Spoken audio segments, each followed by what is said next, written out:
Racikan Berita.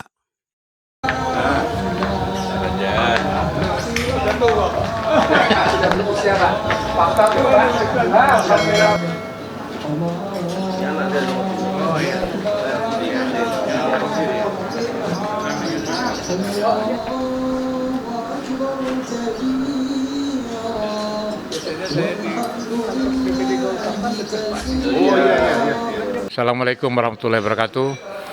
Pertama, saya mengucapkan taqabbalallah minna wa minkum taqabbal ya karim.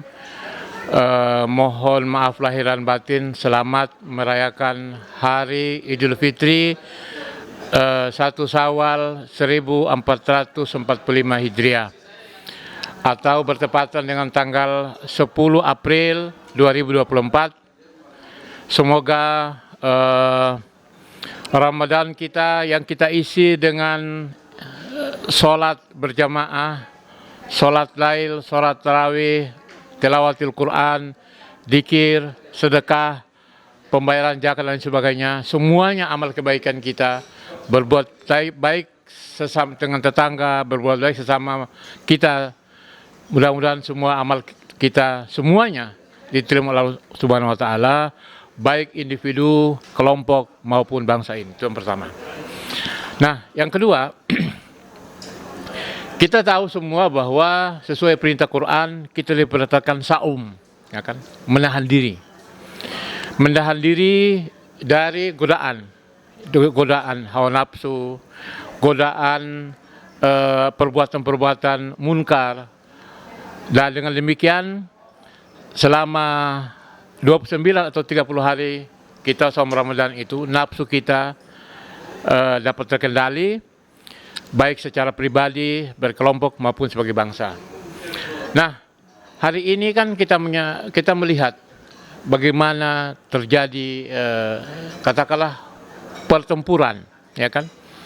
Setelah Pilpres 14 Februari 2024 kemarin, kemudian terjadi protes, ya kan?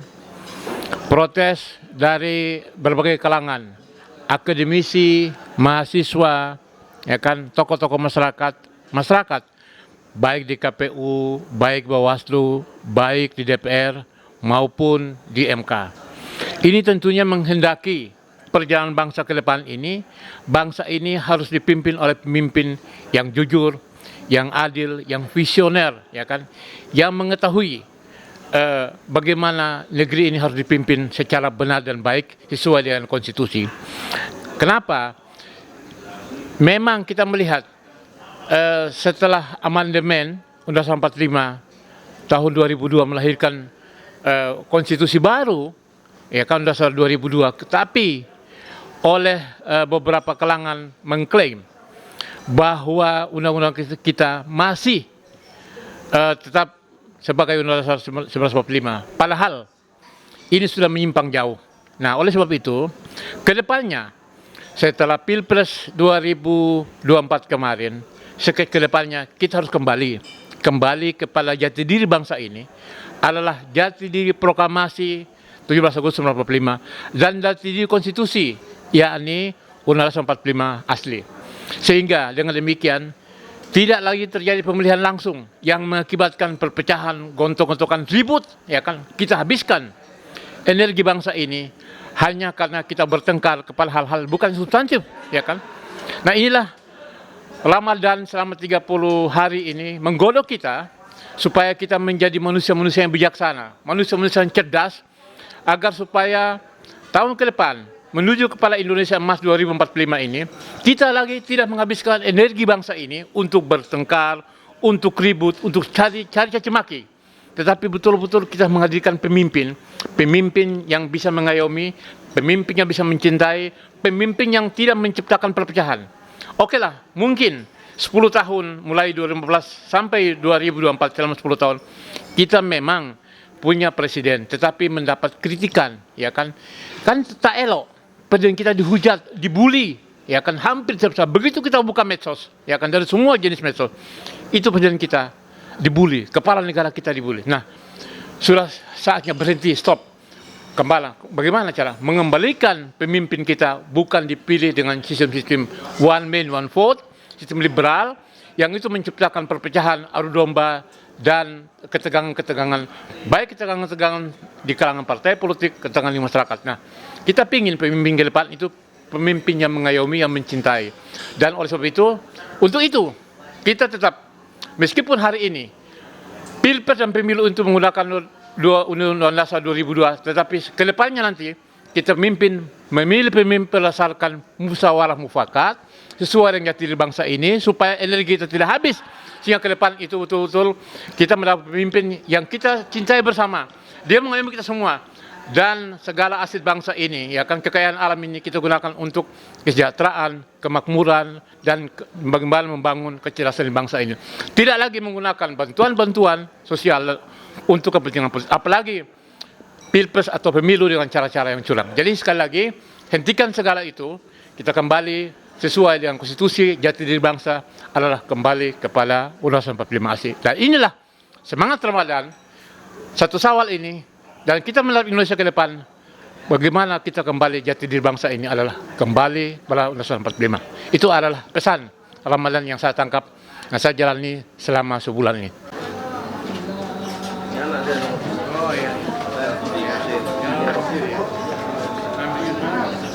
Assalamualaikum warahmatullahi wabarakatuh.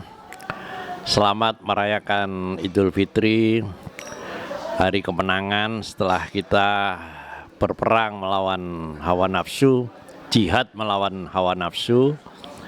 Nah, saya senang dan berharap ini momentum yang baik buat kita untuk setelah ini melakukan jihad konstitusi. Seperti kita ketahui bahwa pada tahun 2002, konstitusi kita, tepatnya Undang-Undang Dasar 45, diganti oleh para pengkhianat, ya, sehingga lahirlah dan diberlakukanlah Undang-Undang Dasar 45 palsu atau Undang-Undang Dasar 2002 yang sekarang berlaku, yang mencabut akar dari bangsa ini. Karena seperti kita ketahui, Undang-Undang Dasar 45 adalah karya agung para pendiri negara. Jadi kalau konstitusi itu diganti, sebetulnya negara ini juga sudah tidak ada. Tapi kurang ajarnya, ya, mereka yang mengganti ini tidak mau pakai nama baru. Mereka masih pakai nama mirip-mirip, Undang-Undang Dasar NRI 1945. Nah, satu bukti bahwa ini kejahatan adalah ada gerakan-gerakan saat itu, termasuk ada koalisi Ornop, organisasi non pemerintah untuk konstitusi baru. Jadi ada niat jahat memang untuk mengganti konstitusi. Maka momentum Idul Fitri ini, kita kembali fitri, kita juga harus kembali kepada Undang-Undang Dasar yang dibuat oleh para pendiri negara, Undang-Undang Dasar 18 Agustus 1945. Sekali lagi selamat merayakan Idul Fitri. Mohon maaf lahir batin. Assalamualaikum warahmatullahi wabarakatuh.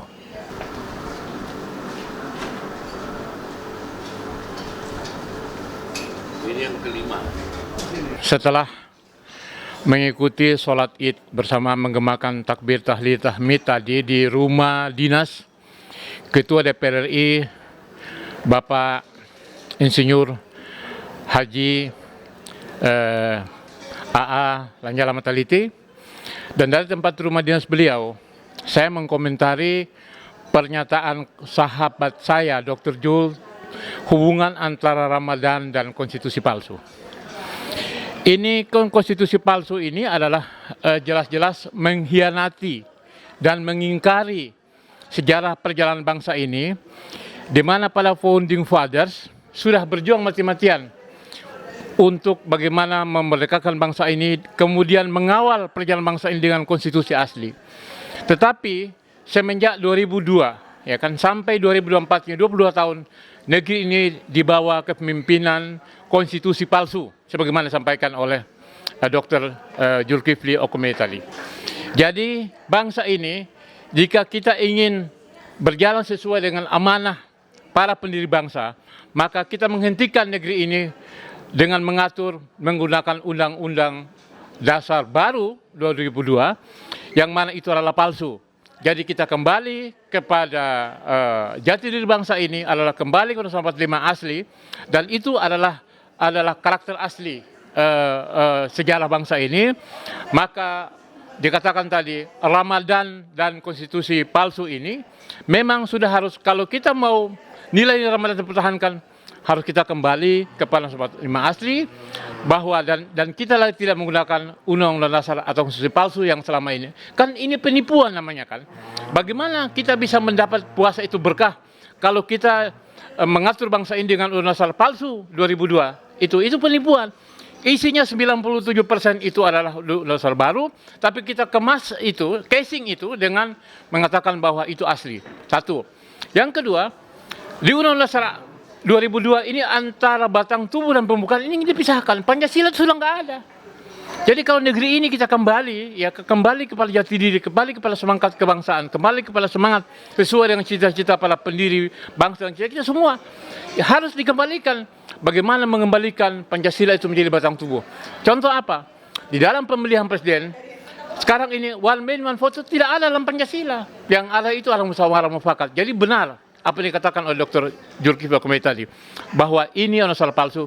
Jika kita menangkap semangat, menangkap makna Ramadan dan hikmah Ramadan, harus kembali Undang-Undang 45 asli, Undang-Undang 45 sesuai dengan Undang-Undang Dasar pada tanggal 18 Agustus 1945. Kalau tidak, tetap kita memimpin bangsa ini dengan pengkhianatan nilai Pancasila, pengkhianatan perjuangan bangsa, pengkhianatan sejarah bangsa. Ini kan kita menjadi bangsa yang akan terkutuk, ya kan?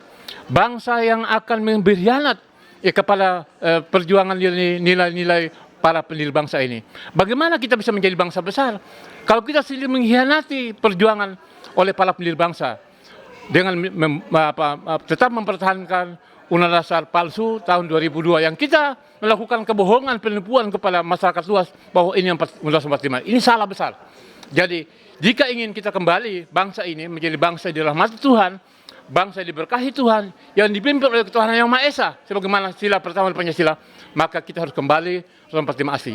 Dengan Pancasila itulah mengenaungi sila kedua kemanusiaan, sila ketiga persatuan, sila keempat musyawarah, sila kelima keadilan sosial. Jika tidak, kita akan diambingkan oleh kapitalisme, liberalisme, ya kan? Dan ini kita menjadi bangsa yang akan dalam keadaan terkutuk dan terhina di mata bangsa-bangsa lain.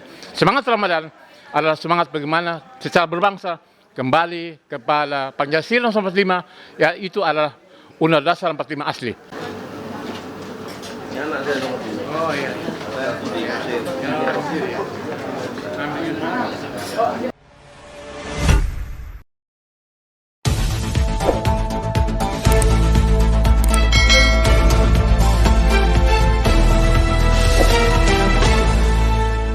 Racikan Berita